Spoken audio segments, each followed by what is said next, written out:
A lot of time has passed since Adam's passing.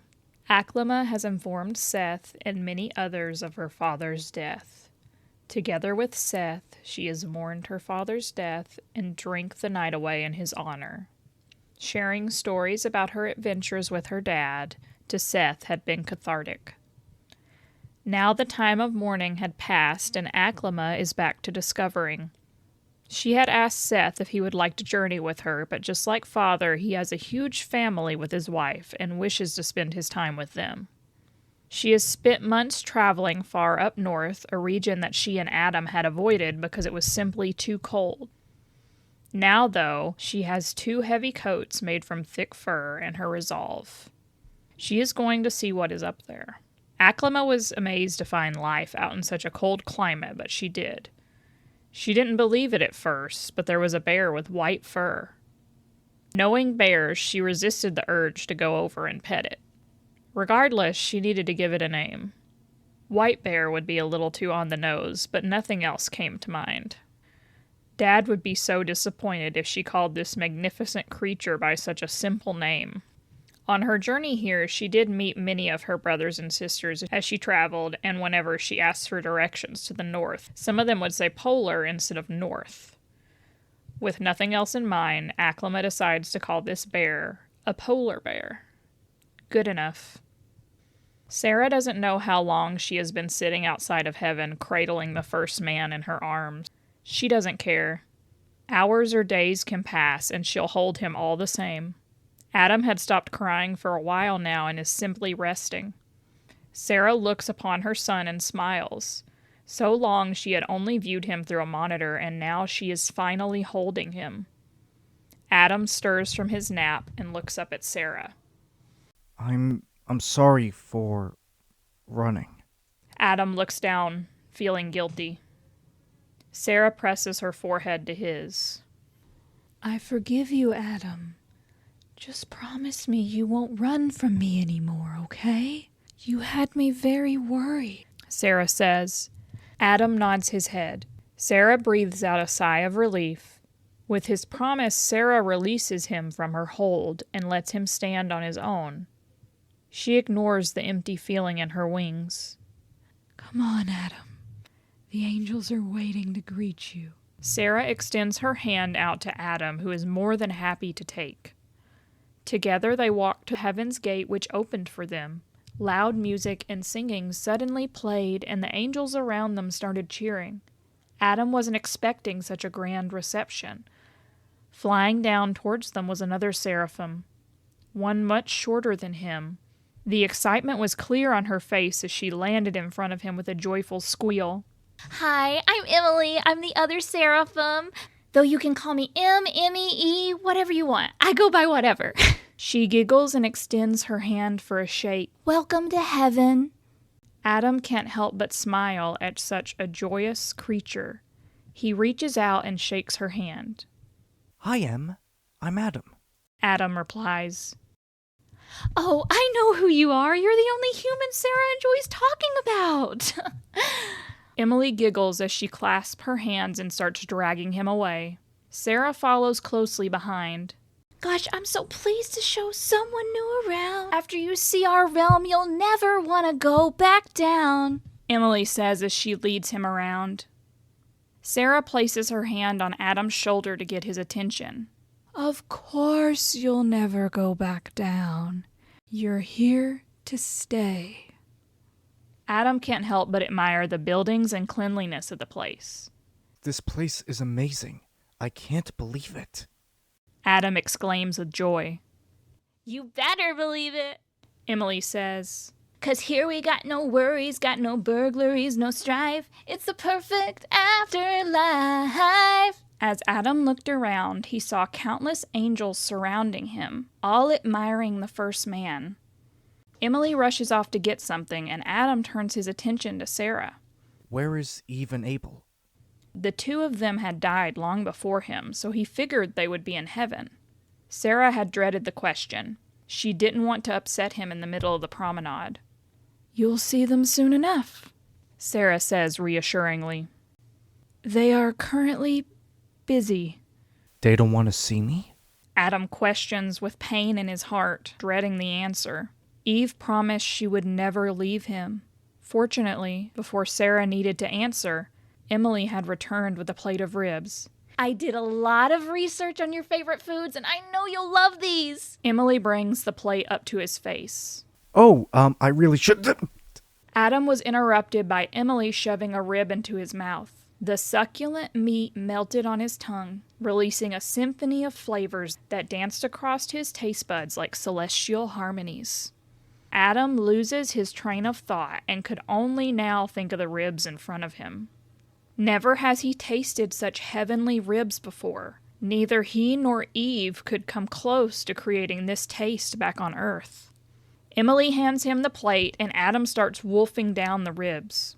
Thankful that Emily had just saved her, Sarah ushers them to continue the tour. They soon come upon a 2-story mansion, a first for Adam, who had barely lived in wooden structures and caves for most of his life. This is... my house? Adam asks. Emily giggles as Sarah comes up behind them to hold the two of them close. No, Adam. This is our house, Sarah states happily. Makes sense. Of course 2 seraphims would stay in such an elegant place. Then where do I stay? Adam asks, feeling puzzled. Emily could only laugh at his obvious confusion. No, silly, you're staying with us. What? Before Adam could protest, he was quickly cut off when Emily grabs his hand and drags him into the mansion. Sarah, satisfied that Adam is now in good hands, leaves to prepare the feast they were going to have tonight. Though she felt happy seeing the two get along so well, a small part of her wishes that it was herself giving the tour instead of Emily. The interior was immaculate, furnished with the best heaven had to offer. With marble flooring and grand staircase before him, Adam was flabbergasted. Never in his life had he seen such splendor, and now he was expected to live here? If it weren't for Emily holding his hand, he was sure he would have bolted out of there. Seeing the first man look around in shock and awe put Emily on cloud 9. She, the joy-bringer, was bringing joy. So exciting. Emily continued to give Adam the grand tour around the mansion, leading him up to the stairs and ushering him into a vacant room. And here is where you'll sleep. Emily bounced in excitement, awaiting his reaction. Well, what do you think? The room was spacious. In it sat a king-size bed that commanded attention, draped in luxurious linens and crowned by a giant headboard. Sunlight danced through the billowing curtains, casting a warm glow onto polished floors and elegant furnishings. This is amazing, Adam said as a tear left his eye. He had never had nor seen such luxury before. Eve would have loved it. Before he could appreciate the room in its entirety, Emily grabbed his hand again and led him out to the back of the mansion. Out back was a large garden with various plants and a small pond with several types of fish. Do you want to learn to fly? Emily excitedly exclaimed, eager to teach. Flying. Adam remembered back in the garden when Lucifer would grab him and fly him around Eden. Never had he been so high, clearing the mountains in mere minutes compared to the hours it would take if he were alone. Looking back, those makeshift wings he was trying to build back in Eden seemed so silly now. Yes, please, Adam said. And so, under Emily's patient guidance, Adam began his lessons. She taught him how to spread his wings, how to catch the currents of air, and how to trust in the strength within him. Adam himself had always been a quick learner, and though he stumbled and faltered, in mere hours he could fly, though not as gracefully as Emily had shown him. She assured that in time he would. Emily couldn't be prouder. Here she was hours ago teaching Adam to fly, and now he was doing loops in the air. Emily couldn't contain her excitement and flew up to meet him. The two danced in the air, played tag, and admired the view from up high. Emily had her wings her whole life, but she never truly appreciated them until she met Adam. The excitement in his eyes showed her the simple act of flying, to her, was the pinnacle of joy for him. And she made it happen. She brought joy. The same man who had fear in his eyes earlier today was now beaming. Emily loved his smile. The sky soon darkened, signaling the arrival of evening. Her next task was to bring him to the promenade where a buffet awaited him. Leaving the mansion grounds and flying back to the promenade, Adam and Emily spotted a huge table with a large section of food laid out. They spotted Sarah as they approached.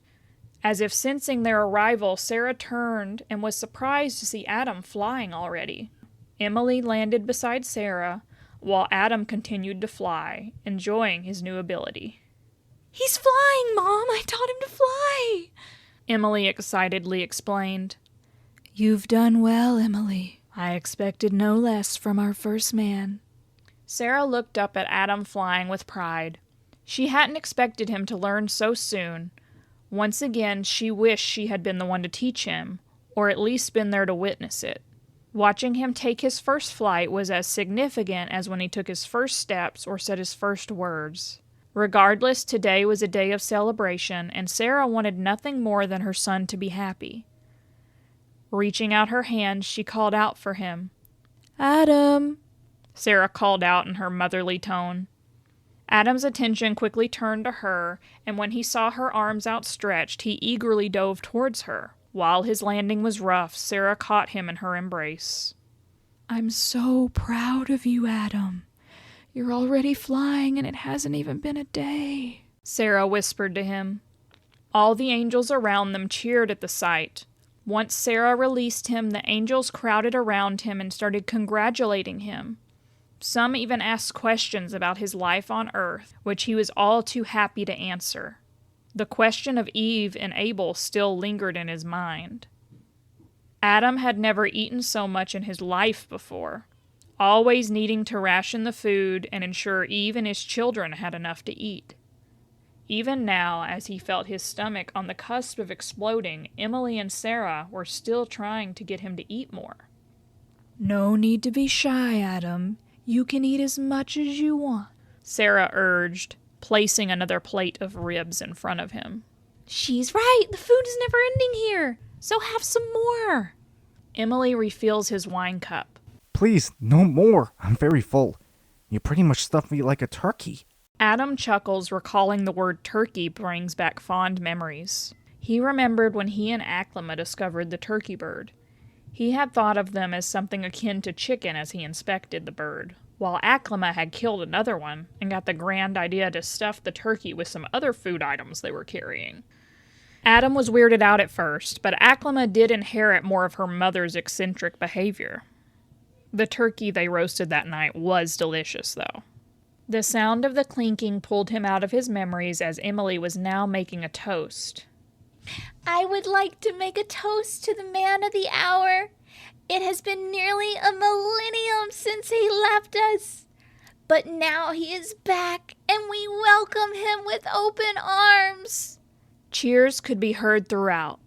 We welcome Adam, the first man, the first human soul in heaven. Emily exclaimed. Emily, no! Sarah shouted, but was too late. Sarah's face dropped. She had neglected to tell Emily not to mention the last bit. Sarah quickly turned to Adam, whose expression greatly darkened. First human soul? He's the first? Not Eve, nor Abel? This can't be. Emily must be wrong. He can't be the first. Adam looked to Sarah, hoping to have her dispel the lie. But all Adam saw on her face was the guilt-ridden truth being revealed. Adam, the first man, the first human soul in heaven. If he is in heaven, then Eve and Abel must be in... Adam? Sarah reaches out for her son. Emily was stunned when Sarah shouted.